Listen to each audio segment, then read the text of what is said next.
ভিডিওটা তো প্রিয় দর্শক, আমরা অবশেষে চলে আসলাম মালদ্বীপে। অনেক দিনের একটা প্ল্যান ছিল, তো যেহেতু আমাদের গ্রুপের একটা স্পন্সর করা হয়েছে, আমাদের পার হেড 85,000 টাকা খরচ হয়েছে, বাংলা টাকা।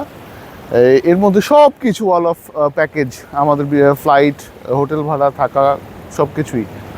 তো এই যে মালদ্বীপটাকে আমি আগে অতটা গুরুত্বপূর্ণ মনে করতাম না, শ্রীলঙ্কা, মালদ্বীপ, কিন্তু আমি এখানে আসার পরে দেখছি যে এখানে যে ট্যুরিজম প্লেসগুলো আছে অত্যন্ত সুন্দর, এবং এত ফরেনার পর্যটক দর্শক, আমি মানে অবাক হয়ে গেলাম যে এখানে প্রায় 90% সব সাদা চামড়া ফরেনার, ইউরোপ থেকে, আমেরিকা থেকে, নিউজিল্যান্ড থেকে, বিশ্বের বিভিন্ন জায়গা থেকে যারা খুব ভালো মানের পর্যটক, তারা কিন্তু এই মালদ্বীপে আসে। এবং আরেকটি জিনিস দেখলাম যে এখানে যারা মূলত কাপল, সেলিব্রিটি পার্সন বা ভালো যারা মানে অবস্থাশীল কাপল, যেগুলো প্রোগ্রাম নতুন বিয়ে করেছে, তারা এই হানিমুনের প্রোগ্রামের জন্য মূলত বেশি এই জায়গাটাতে এখানে আসছে। তো সব মিলিয়ে আমি বলবো যে এই মালদ্বীপের ভিউটা খুবই সুন্দর। স্টপ করে দাও।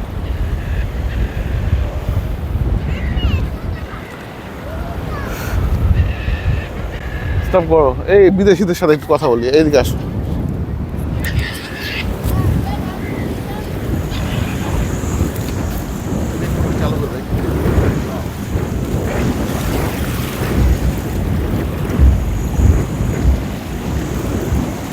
তো দর্শক, দেখতেই পাচ্ছি যে দুজন foreigner. Hello sir, hi sir, where are you coming, your country?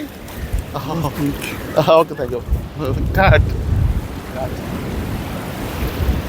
Have a enjoy, sir. Have a nice day.